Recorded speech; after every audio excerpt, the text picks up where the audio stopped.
And what a hockey game we've experienced in the first 40 minutes here. 4-4 after 40, and what a treat. We'll see what the next 20 minutes is going to do. In the meantime, Dave Dawson here with the president of the Cochrane Generals.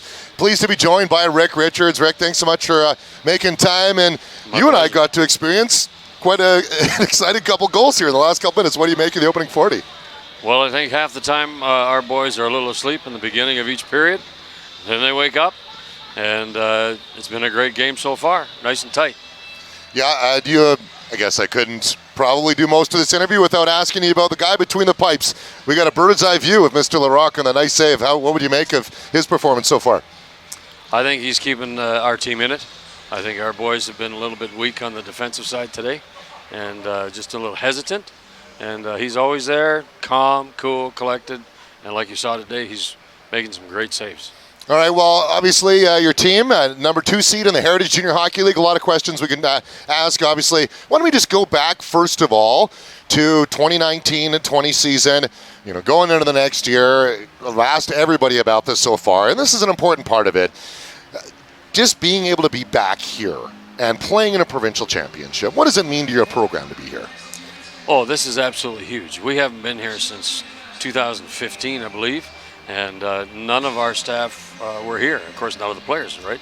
And just to be here and to prove that we've been working hard and what we've been doing, what our coaches have been doing with the players, has really brought a cohesive team together. And just to showcase ourselves as to how we are in the entire province. That's absolutely huge. There's not many players in all their years that would get to go to some sort of a championship like this. Right, where it's all showcased in front of a lot of people. So I think it's fabulous for our program. And how you are in the province, the highest scoring team in the province, I believe, 215 goals scored this season, which is pretty remarkable. How would you describe the talent level you have from top to bottom in the Cochrane Generals? I think we've got probably, as Curtis Jones, our coach, has talked about, this is probably our best team that we've ever put together in many years. Top to bottom, they work well together. They're hard-working guys. You've got your Fords, you got your Ripplingers, but you've also got your guys that will go out there and muckety-muck about, Number 16, Connor Stevenson. I mean, he'll go where no one else will go. You've got some great talent on the back end and the defense, right? We got Marks and Davis and those guys who have really brought their leadership team together, right? And it's been awesome. It's been awesome to watch this year as the team has developed. What's the support base like in the town of Cochrane? Obviously, a great season this year in the Heritage Junior Hockey League. What's the buy-in like and the player involvement in the community? Well, we've had a lot of buy-in. Of course, with COVID, everybody was kind of, well, should I go to a game? Should I not be in a crowd? That sort of thing. So everybody's dealt with that. But I tell you, once we hit the playoffs and once everybody knew that they could just be in a room with other people, they were so excited to be there. We packed the house. And we've had some great sponsorship come on just in the last week to get us here. Awesome. Right? Because we knew we were good. We didn't know we were that good to come to provincials. So and that cost quite a bit of money.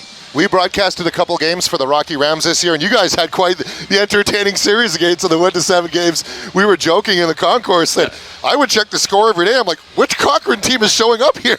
Did you feel a little bit of that too, each and every day? Well, there's a reason why Curtis and myself don't have much hair, because we started with a full head of hair at the beginning of the season, and sometimes, that's what it is when you get guys this age, right? Some days, a lot of them are working. They're going to school. They got girlfriends. They got all sorts of other stuff going on in their lives, and they come to the rink, and you hope that they can put all that stuff to the side. Some days they can, and some days they don't.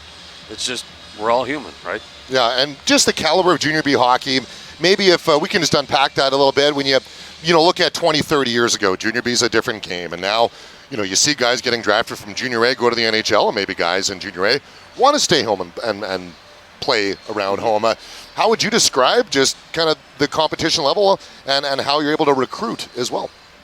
Well, I think because of the fact that our last goalie, Eric Garber, got himself a full scholarship down in Arizona State, that has been huge for our organization and as far as recruiting is concerned. And once guys come and they see the level of hockey that is in our league, they'll come to us with the coaches and say, I didn't know it was this good. Like, it is fast-paced. Mm-hmm. It's not usually the old Jungle Bee like people remember. It's fast-paced hockey, and there's a ton of talent on all the teams in our league that are just standing out, right? And we've got a lot of scouts who are looking at different players, and it used to be only the Junior A players who got even somewhat looked at. Now it's the Junior B players that are also getting looked at for that same reason, right? The Heritage Junior Hockey League, 8 gold medals, the defending champions. Airdrie, obviously, that heart-stopping victory. How would you, I totally forgot what I was going to ask you. I had a great question. The league itself, we talk about the Heritage Junior Hockey League. It's gone through some bumps and bruises, obviously everybody has through COVID. Right. You're looking at some new teams this year, some other teams bowing out. On a presidential level, as the president of the program, what have some of those dialogues been with in kind of where the league is heading forward, and where do you see it standing right now? I think that Ian Hall and his crew that have come on in the last year have done an absolutely fabulous job of really starting to move our league into this century and to really bring about the things that our kids need that are playing nowadays that didn't need it 20 years ago, right? The different levels of sponsorship for whole leagues, equipment sponsorship, showcases that we're talking about, having guys like you at more of our games, broadcasting, right? Just to show that level of competition. And I think that the teams that are in our league right now are the best that we've seen in a long time. And we just keep having to move forward. And the teams that will move forward with us, we're going to create something very special in the next few years. And I believe that Ian's just the right guy for the moment, and he's doing a fabulous job.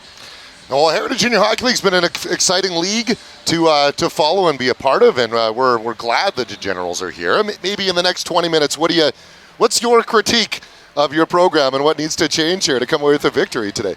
Well, I think our boys need to start playing together as a team. Yep. In the last 20 minutes that we have here, we need to be strong defensively. We need to be strong on the rush, and we need to be strong in their corners because we need to win some battles. No more forcing gray hairs and baldness in the coaching staff. Absolutely. Yeah, I haven't coached at all. Mine was just hereditary. So, Rick, thanks so much for making time for us today. Really appreciate it. Rick Richards, the president of the Cochrane Generals, his team tied 4-4 as we will tee up the third period. Take a short break and be back on HN Live.